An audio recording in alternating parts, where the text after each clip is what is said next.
हे प्रभु, सुख देना तो इतने देना कि अहंकार ना आने पाए, और दुख देना तो इतने देना कि कहीं आस्था ना चली जाए। नमस्ते दोस्तों, माय एफएम से मैं हूं आरजे कार्तिक। हमारे स्टूडियो में एक बार फिर से बैठे हुए हैं एयर यानी कि आत्मा एंड रवि, जिनसे हमने आपकी मुलाकात करवाई थी पिछले एपिसोड में। और सोल टॉक्स में हमने इनके बारे में जाना था। बेंगलोर में बिजनेस चलाते थे, सक्सेसफुल बिजनेसमैन थे, लेकिन सब कुछ छोड़ करके समाज की भलाई के लिए, समाज तक सच्चाई पहुंचाने के लिए, जो स्पिरिचुअलिटी का मतलब है वो पहुंचाने के लिए ये एक अलग रास्ते पर निकल चुके हैं। बहुत बहुत स्वागत है एक बार फिर से। Thank you. और पिछले एपिसोड में कुछ बातें अधूरी रह गई थी, मैं चाहता हूँ कि आज उन्हीं से शुरुआत की जाए। सबसे पहले मैं जानना चाह रहा हूँ, आपके शब्दों में मोक्ष क्या है? देखिए, मोक्ष या निर्वाण या सैल्वेशन, नाम अलग अलग है। मोक्ष शुरू कहाँ से होता है? मोक्ष शुरू होता है मुक्ति से। पहला कदम है मुक्ति। मुक्ति का मतलब आज़ादी, फ्रीडम। किससे मुक्ति चाहिए? हमें इस तन से, मन से, अहंकार से मुक्ति चाहिए। हम कैदी हैं, हम बंधे हुए हैं। हम क्या समझते हैं? हम समझते हैं हम तन मन अहंकार हैं, इसलिए हम जीते हैं, मरते हैं, फिर पुनर्जन्म लेते हैं। इस चक्कर में हम फंस जाते हैं। मोक्ष का मतलब ये है कि इस चक्कर से बचना। मोक्ष कब मिलता है? जब मौत होती है, जब हम इस तन से निकलते हैं। कठोर उपनिषद में बहुत साफ सिखाया गया है कि दो चीज़ें हैं, दो बातें हैं। जब एक इंसान मरता है, अगर वो समझता है कि मैं हूँ, जैसे आपने कहा अहंकार और मन, तन तो मरता है, लेकिन मन और अहंकार कर्मों के साथ पुनर्जन्म लेता है। मोक्ष ये है जब हमें एहसास हो, ना हम तन है जो मरता है, ना मन और अहंकार है, हम तो अमर आत्मा है। इस एहसास से मोक्ष मिलता है। बहुत साधारण, वेरी सिंपल। या तो पुनर्जन्म होगा या तो मोक्ष होता। लेकिन ज्यादातर लोग दुनिया में जीते हैं, मरते हैं, फिर पुनर्जन्म लेते हैं। मोक्ष मिलना एक आसान बात नहीं है। आसान बात नहीं है, वो सरल रहना ही बहुत कठिन होता है। उसी के बारे में आगे बढ़ते हुए मैं जानना चाहता हूँ कि जो हमारा जन्म हो रहा है उसके पीछे की सच्चाई क्या है? देखिए, जन्म जो होता है, जन्म का निर्णय कौन करता है? क्या मैंने अपने माँ बाप को चुना, ये मेरी माँ, ये मेरा? नहीं। और जन्म कब होता है? अगर हमें सच्चाई जाननी है तो ये जानना है कि हम जन्म 9 महीने पहले लेते हैं। Yes yes yes. ये सच्चाई लोग नहीं जानते हैं। ये सच्चाई क्या है कि जब दो कण एक कण बनते हैं, शरीर तो बाद में आता है। राइट। हम समझते हैं हम ये शरीर है, नहीं। और हमारा जन्म क्यों होता है? क्योंकि हमारे कर्म बचे हुए हैं। जिसके कोई कर्म नहीं है उसका कोई जन्म होगा नहीं। यस। जन्म और कर्म साथ साथ है। राइट। ये हमें समझना है। अगर हम कर्म से मुक्त हो जाएंगे तो पुनर्जन्म से भी मुक्त हो जाएंगे। This is the secret of birth. Right. अब मैं आपसे आगे बढ़ते हुए जानना चाह रहा हूँ कि क्या जो हमारे कर्म हैं, क्या हम उन्हें चेंज कर सकते हैं? बिल्कुल। लोग ये समझते हैं कि सब कुछ प्री डिसाइड। हाँ, जो हो रहा है हम क्या, हम कठपुतले हैं कि प्रभु ने हमें क्यों बनाया? फिर अगर सब कुछ हम मशीन की तरह हैं तो हम प्रभु ने हमें बनाया क्यों? हाँ, कर्म के दो हिसाब हैं। एक हिसाब है जो हम जन्म लेते हैं, जो हमारे पिछले कर्म है उसके साथ हम जन्म लेते हैं। लेकिन जो हम अभी जीते हैं, हम कर्म करते हैं, वो एक अलग हिसाब है। दो हिसाब है, जिसे हम कहते हैं ट्विन कर्मा। ये दो हिसाब जुड़ के हमारा जीवन आगे निकलता है। तो जैसे ये कैसे समझना है? सपोज एक गाड़ी चला रहे हैं आप गाड़ी चला रहे हैं। क्या आप चुन सकते हैं आगे जाना है, पीछे जाना है, दाएं जाना है, बाएं जाना है, जल्दी जाना है, धीरे जाना है? आप चुन सकते हैं। You have the will power. Right. इंसान को चुनने का अधिकार है। लेकिन क्या आप रोड बदला सकते हैं? नहीं। जो रोड है, जो रास्ता है, वो तो बन चुका है। वो क्या है? जो रोड है वो पिछले कर्मों से बना है, वो हम नहीं बदला सकते। तो जिंदगी में जो होता है हम वो बदला नहीं सकते हैं, लेकिन जो हम करते हैं वो हम बदला सकते हैं। और जो हम करते हैं उसी करने से नया कर्म बनता है और जिंदगी आगे बढ़ती जाती है। एब्सोल्युटली। तो हम जो है अपने कर्मों को भी चेंज कर सकते हैं। अब मैं आपसे जानना चाहता हूँ, कैसे हम एहसास करें, अनुभूति करें प्रभु की? How do we realise God? अगर आप थोड़ा बताएं इसके बारे में। देखिए, हम प्रभु को ढूंढ रहे हैं, लेकिन हम नहीं जानते कि प्रभु कौन है, कहाँ है।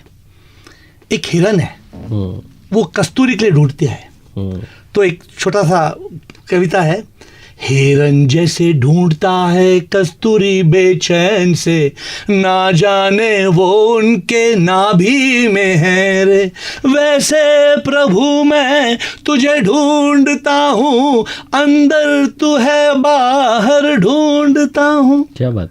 अरे हम ही हिरन जैसे हम प्रभु को बाहर ढूंढ रहे हैं, लेकिन अगर आप उपनिषद देखेंगे, उपनिषद में वेदों में महावाक्य है, महावाक्य में लिखा गया है नेति नेति तत्वमसि।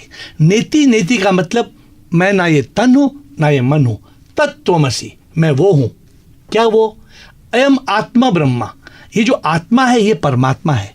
प्रज्ञानम ब्रह्मा, हर इंसान में हर जीव में जो आत्मा है वो परमात्मा है। अहम ब्रह्मस्मि, अहम ब्रह्मस्मि का मतलब मैं स्वयं, मैं खुद प्रभु हूं। दिखने में मैं इंसान हूं लेकिन सच में मैं भगवान हूं।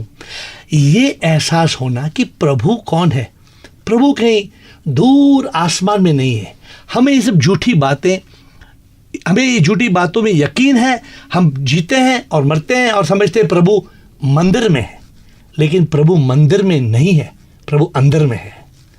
जब ये एहसास होगा तो हम हर इंसान को भगवान की तरह ट्रीट करेंगे। इंसान में ही भगवान है, भगवान नहीं आसमान में है, कण कण में प्रभु की शक्ति ही है, हर जीव में भगवान है। अगर इंसान में भगवान पाता है तो ढूंढने की जरूरत नहीं है। We have to realise God, प्रभु की अनुभूति करनी है। लोग क्या प्रभु को ढूंढ रहे हैं, लोग कहते हैं नहीं कल रात को प्रभु मेरे सपनों में आए, कल रात में मुझे दर्शन मिला। ये सच्चा दर्शन नहीं है, ये तो मन का खेल है। प्रभु का कोई रूप नहीं, प्रभु का कोई नाम नहीं, प्रभु एक सर्वशक्ति है। हमें जानना है कि प्रभु एक व्यक्ति नहीं, प्रभु एक शक्ति है। क्या बात है, क्या बात है। तो इसी बात पर मैं आपसे जानना चाहता हूँ कि ये जो एनलाइटनमेंट है, जो अनुभूति है, कौन हमें रोक रहा है इसको पाने से? अनुभूति ये ऐसी हो जाती है, आंखों से कुछ दिखता ना है, महसूस सच हो जाता है, एहसास सच का हो जाता है। इसको रोकने वाला हमारा खुद अपना मन है।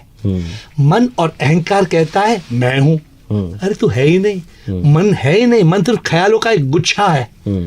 और ये जो अहंकार है ये भी झूठा है।